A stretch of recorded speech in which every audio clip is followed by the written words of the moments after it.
Hello friends, welcome to defence matrix. तो आज का वीडियो स्टार्ट करने से पहले एक इम्पॉर्टेंट अनाउंसमेंट है। तो हमारी जो वेबसाइट है उसमें हमने काफ़ी ज़्यादा चेंजेस किए हैं और ऑलमोस्ट डेली कुछ नए आर्टिकल्स, इंटरेस्टिंग आर्टिकल्स यहाँ पर अपलोड होते हैं। तो जैसे कि आप अपनी स्क्रीन पे देख सकते हैं, पहला जो सेक्शन आपको दिखेगा वो डेली फैक्ट का दिखेगा, जिसमें पर डे हम एक नया फैक्ट जो है वो अपलोड करते हैं। और वहाँ पर आपको एक व्यू ऑल का भी ऑप्शन मिलेगा, जिसको क्लिक करने के बाद जितने भी हमने फैक्ट्स अपलोड किए हैं वो आप देख सकते हैं, जिसमें ज़ैस्लोन रडार के बारे में है, फिर इंडिया की जो BVR कॉम्बैट टैक्टिक्स है उसको डिस्कस किया है। तो काफ़ी इंटरेस्टिंग टॉपिक्स हैं और उसमें कई ऐसी बेसिक चीज़ों को डिस्कस किया है जो कि काफ़ी लोगों को नहीं मालूम होती है। तो अच्छे खासे आर्टिकल्स यहाँ पर अपलोड किए जा चुके हैं, आप जाकर चेक कर सकते हैं। बाकी अगर दोबारा आप होम स्क्रीन में आएंगे तो उसके नीचे जाने पर आपको डिफेंस न्यूज़ इंडिया का सेक्शन मिलेगा, जिसमें हम डेली कोशिश करते हैं कि जो इम्पोर्टेंट न्यूज़ हैं उन्हें अपलोड कर दें। बाकी उसके नीचे एक आर्टिकल्स का सेक्शन है जहां पर स्पेशल आर्टिकल्स जो हैं वो अपलोड किए जाते हैं, जो कि पर डे अपलोड नहीं होते हैं। और जब भी अपलोड किए जाते हैं उसकी इन्फॉर्मेशन हम यूट्यूब की कम्युनिटी सेक्शन में भी डाल देते हैं। तो यहाँ पर कुछ 3-4 आर्टिकल जो हैं वो अपलोड किए गए हैं और काफ़ी डिटेल में और काफ़ी इंपॉर्टेंट आर्टिकल्स हैं। लास्टली सबसे नीचे आपको सब्सक्राइब टू आवर न्यूज़लेटर का सेक्शन दिखता है, जहां पर आप अपनी ईमेल आईडी को डालकर सब्सक्राइब कर सकते हैं। तो न्यूज़लेटर पे अभी हम लोग काम कर रहे हैं। एक बार काम हो जाने के बाद आपको अपनी ईमेल आईडी पे नोटिफिकेशन मिल जाएगी कोई भी नया आर्टिकल जब भी अपलोड होगा। तो आप लोग वहां पर जाकर सब्सक्राइब कर सकते हैं वेबसाइट को। साथ में क्योंकि हमारी वेबसाइट में जो आर्टिकल्स और न्यूज़ हैं वो डेली अपलोड होती हैं, तो ये बेहतर रहेगा कि आप इसे अपने गूगल में पिन करके रखें, ताकि आप डेली चेक कर सकते हैं क्या इंपॉर्टेंट अपडेट उस दिन के हैं और साथ में उस दिन के फैक्ट भी आप देख सकते हैं। बाकी इस वेबसाइट पे और भी काम करना बाकी है। आप लोगों के जो सजेशंस हैं वो वेलकम हैं। कॉन्टैक्ट में आकर अपना नाम और ईमेल एड्रेस डालकर आप अपने मैसेज को सबमिट कर सकते हैं।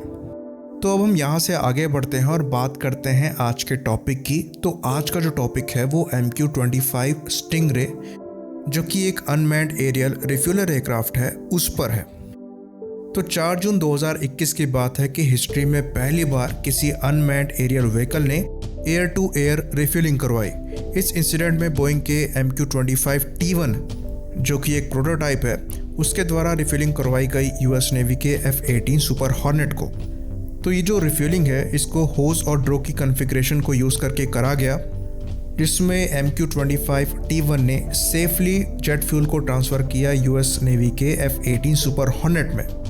तो इस मिशन की इनिशियल पार्ट में जो F-18 के टेस्ट पायलट थे उन्होंने क्लोज फॉर्मेशन में पहले फ्लाइट करी MQ-25 के साथ, इंश्योर किया परफॉर्मेंस और स्टेबिलिटी को, जिसके दौरान करीबन 20 फीट की दूरी जो है वो बनाकर रखी गई MQ-25 T1 से। साथ में जो दोनों एयरक्राफ्ट हैं वो ऑपरेशनली रेलेवेंट स्पीड और एल्टीट्यूड पर फ्लाई कर रहे थे। और एक बार जब इवैल्यूएशन सेफली कंप्लीट हो गया तो MQ-25 का जो ड्रोग है उसको एक्सटेंड किया गया और F-18 पायलट ने थोड़ा मूव किया अपने एयरक्राफ्ट को, ताकि जो एयरक्राफ्ट का प्रोब है वो प्लग इन हो जाए ड्रोग से। तो एक बार कनेक्ट होने के बाद जो शेड्यूल्ड अमाउंट में फ्यूल है उसको रिसीव किया गया F-18 के द्वारा। तो ये जो प्रोसेस है वो काफ़ी ज़्यादा कॉम्प्लिकेटेड होता है। एक बड़े टैंकर से भी रिफ्यूलिंग कराना बहुत मुश्किल का काम है। एक फ्लाइंग एयरक्राफ्ट को स्टेबल रखना काफ़ी मुश्किल काम है। आपको स्पीड मेंटेन करनी है, एल्टीट्यूड मेंटेन करना है, वो भी विपरीत परिस्थितियों में। तो ये काम चैलेंजिंग तब बन जाता है जब आपको रिफ्यूलिंग करवानी हो एक अनमैन्ड एयरक्राफ्ट से। तो इस चीज़ को डेमोन्स्ट्रेट करवाकर बोइंग के द्वारा इतिहास को रचा गया है। तो अब हम आगे डिस्कस कर लेते हैं कि ये चीज़ इतनी बड़ी क्यों है, इम्पॉर्टेंट क्यों है और साथ में इनके सर्विस में आने का फ़ायदा क्या है।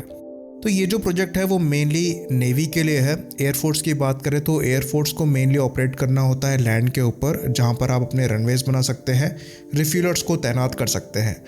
पर नेवी के जो एयरक्राफ्ट हैं वो ऑपरेट करते हैं एयरक्राफ्ट कैरियर से।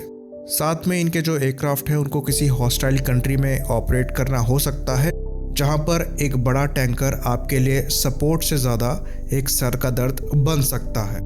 साथ में इन बड़े टैंकर एयरक्राफ्ट को एयरक्राफ्ट कैरियर से ऑपरेट करना काफ़ी चैलेंजिंग काम है और सेंस नहीं बनाता। तो ये जो अनमैन्ड एरियल रिफ्यूलर्स हैं ये एक्चुअली स्टेल्दी डिज़ाइन के हैं। तो तो अपने कम रडार क्रॉस सेक्शन की वजह से ये एनिमी टेरिटरी में आराम से घुस सकते हैं और जो एयरक्राफ्ट वहाँ पर पहले से ही ऑपरेट कर रहे हैं उन्हें रिफ्यूलिंग करवाकर उनकी रेंज को बढ़ा सकते हैं और ज़्यादा देर तक हवा में रहने में हेल्प कर सकते हैं। तो जो प्लान है वो ये है कि ऐसे 3 जो UCAV हैं वो F-35 के साथ फ्लाई करेंगे और जो पहले से ही ऑपरेट हो रहे सुपर हॉर्नेट होंगे जिनका जो कॉमेट रेडियस है वो 830 किलोमीटर का है, उसको बढ़ाकर करीबन 1300 किलोमीटर तक करेंगे। तो ये कैपेबल होंगे करीबन 6800 किलोग्राम का जो फ्यूल है उसे 4 से 6 एयरक्राफ्ट में भरने के लिए, ताकि उनकी रेंज एक्सटेंड हो सके और ये खुद की 930 किलोमीटर की रेंज के साथ आएंगे। तो अब तक खाली बोइंग के द्वारा सक्सेसफुली डेमोन्स्ट्रेट किया गया है एयर टू एयर रिफ्यूलिंग को। बाकी इस कंपटीशन में जनरल एटॉमिक्स ने भी पार्टिसिपेट किया था अपने सी एवेंजर ड्रोन के साथ, जो कि बेस्ड था प्रेडेटर ड्रोन पे। वहीं पर बात करें लॉकहीड मार्टिन की, तो लॉकहीड मार्टिन ने अपना सी घोस्ट ड्रोन जो है वो प्रपोज किया था, जो कि बेस्ड था RQ-170 सेंटिनल पे। तो 2018 में US नेवी ने अनाउंस किया कि बोइंग जो है वो इस कंपटीशन का विनर है और करीबन $805 मिलियन का जो डेवलपमेंट कॉन्ट्रैक्ट है उसको असाइन किया गया MQ-25A एयरक्राफ्ट के लिए, जिसके अंतर्गत करीबन 4 एयरक्राफ्ट डेवलप करने हैं अगस्त 2024 तक। बाद में एडिशनली 3 और MQ-25 के लिए ऑर्डर दिया गया, तो टोटल 7 एयरक्राफ्ट जो है वो बनने हैं। तो ये जो प्रोग्राम है वो करीबन $13 बिलियन तक एक्सपेंड हो सकता है करीबन 72 एयरक्राफ्ट के लिए। तो यहाँ पर जो रिक्वायरमेंट है वो काफ़ी बड़ी है और ये शो करता है कि फ्यूचर में ये कितना ज़्यादा इम्पॉर्टेंट होने वाला है। तो अगर MQ-25 की सिंपली बात करें तो ये एक स्टेल्दी डिज़ाइन है जो कि रोल्स रॉयस के इंजन को यूज़ करता है, जो कि करीबन 44 किलो न्यूटन का थ्रस्ट पैदा करने में सक्षम है, जो कि ड्राई थ्रस्ट है और ये सिमिलर कैटेगरी में आता है जितना हमारा कावेरी इंजन प्रोड्यूस करने में सक्षम है। अगर एक्यूरेटली बात करें तो कावेरी का जो ड्राई थ्रस्ट है वो अराउंड 52 किलो न्यूटन के आसपास का होने वाला है। तो जो घातक है और MQ-25 है वो ऑलमोस्ट सिमिलर साइज कैटेगरी में आने वाले हैं। तो अब हम डिस्कस करने वाले हैं कि ऐसी टेक्नोलॉजी से इंडियन नेवी को कहाँ फ़ायदा हो सकता है। साथ में हम ऐसे पोटेंशियल को भी डिस्कस करेंगे जहां हम इस टाइप का एयरक्राफ्ट बना सकते हैं। तो इंडियन नेवी का जो सेकंड एयरक्राफ्ट कैरियर है जहां तक है इस साल के अंत तक सर्विस में आ सकता है। तो इंडियन नेवी 2 एयरक्राफ्ट कैरियर को ऑपरेट करेगी और दोनों साइज़ में अमेरिकन एयरक्राफ्ट कैरियर के कंपैरिजन में काफ़ी छोटे हैं। तो काफ़ी लिमिटेड एयरक्राफ्ट यहाँ से ऑपरेट किए जा सकते हैं और अगर आप उन एयरक्राफ्ट से लॉन्ग एंड्योरेंस और लॉन्ग डिस्टेंस पेट्रोल को एक्सपेक्ट करते हैं तो आपको डिपेंड करना पड़ेगा बड़ी बड़ी रिफ्यूलिंग में, जिसकी वजह से जो आपका फाइटर एयरक्राफ्ट है उससे अपना कन्वेंशनल रोल छोड़कर एज अ रिफ्यूलर काम करना पड़ेगा और ये एसेट की बर्बादी होगी। तो इंडियन नेवी के लिए ऐसे जो ड्रोन्स हैं जो कि एयरक्राफ्ट में रिफ्यूलिंग करवा सकते हैं और उनका जो एंड्योरेंस है उसको बढ़ा सकते हैं, ये काफ़ी ज़्यादा हेल्पफुल होंगे। और अगर इन्हें एयरक्राफ्ट कैरियर से ना भी ऑपरेट किया जाए, बे ऑफ बंगाल में हमारे पास अंडमान एंड निकोबार है जहां से ये एयरक्राफ्ट ऑपरेट किए जा सकते हैं और जो पहले से ही फ्लाइंग एयरक्राफ्ट हैं उनकी रेंज एक्सटेंड कराने में हेल्पफुल हो सकते हैं। तो ये काफ़ी ज़्यादा हेल्पफुल हो सकते हैं। साथ में ये इंडिया के कोस्टल एरिया से भी ऑपरेट करे जा सकते होंगे और जो इम्पोर्टेंट सपोर्ट है फ्लाइंग एयरक्राफ्ट को वो ये प्रोवाइड करा सकते होंगे। बाकी फ्यूचर में हम एक 3rd एयरक्राफ्ट कैरियर को भी देख रहे हैं, तो उस चीज़ को भी दिमाग में रखते हुए ये काफ़ी ज़्यादा इम्पॉर्टेंट हो जाते हैं। तो इंडिया द्वारा काम किया जा रहा है घातक UCAV पर या फिर DRDO के ऑरा पर, जिसकी फर्स्ट फ्लाइट को 2024 या 25 तक एक्सपेक्ट किया जाता है। तो इस सेम ड्रोन को फ्यूचर में मॉडिफाई कर रिफ्यूलिंग रोल के लिए भी ऑपरेट किया जा सकता है। तो इस चीज़ पे हमें विचार करना चाहिए और साथ में काम भी करना चाहिए। इसी बात पर इस वीडियो को ख़त्म करेंगे।